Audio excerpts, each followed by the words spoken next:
Hello అండి. ఈరోజు మా ఇంటి పక్క వాళ్ళ ఇంటికి వెళ్ళి ఎలాగైనా చింత చిగురు వండాలని చెప్పి తెంపుకొచ్చానండి ఫ్రెష్గా. మా పిల్లలే సగం చింత చిగురు తినేసారండి. మిగిలిన సగంతో ఉల్లిగడ్డలు వేసి వండుతున్నా. ఉల్లిగడ్డలు చింత చిగురు కర్రీ చాలా చాలా బాగుంటుందండి. సమ్మర్ సీజన్లో విలేజ్లో దొరికే ఫ్రెష్ చింత చిగురుతో ఎక్కువగా కర్రీ చేసుకుంటామండి. మీకు కూడా చింత చిగురు దొరికితే ఉల్లిగడ్డలు వేసి వండుకోండి, చాలా బాగుంటుంది. మరి ప్రాసెస్ స్టార్ట్ చేద్దామండి. ముందు చింత చిగురు ఫ్రెష్గా కడిగి పెట్టుకున్నానండి.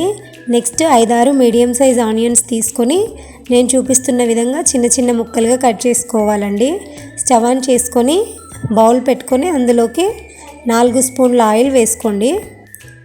దీంట్లోకి ఆయిల్ హీట్ అయిన తర్వాత 1/2 స్పూన్ జీలకర్ర వేసుకొని మనం కట్ చేసి పెట్టుకున్నాం కదండి, ఆ ఆనియన్ ముక్కలు కూడా అందులో వేసేసి ఒక 10 నిమిషాల పాటు మీడియం ఫ్లేమ్లో ఉడికించండి. మంచిగా ఉడికిపోతాయి 10 నిమిషాలు మీడియం ఫ్లేమ్లో పెడితే.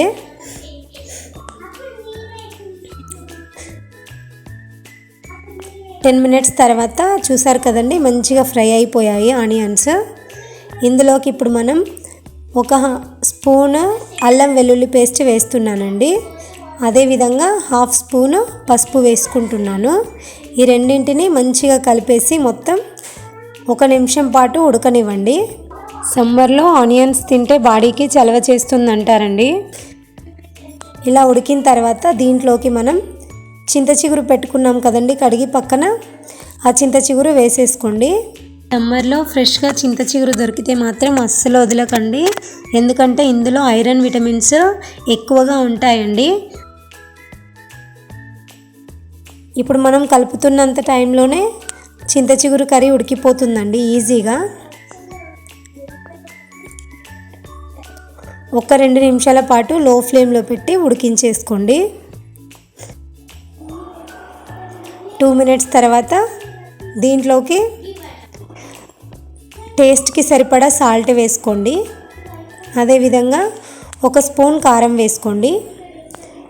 పుల్లగా కారంగా చాలా బాగుంటుందండి చింత చిగురు కర్రీ. మీరు కూడా ట్రై చేసి ఎలా ఉందో కామెంట్లో చెప్పండి.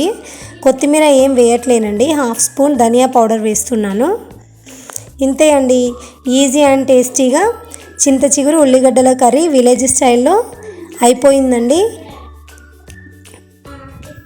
మీరు కనుక ఫస్ట్ టైం నా ఛానల్ చూస్తున్నట్టయితే లైక్ చేయండి, షేర్ చేయండి.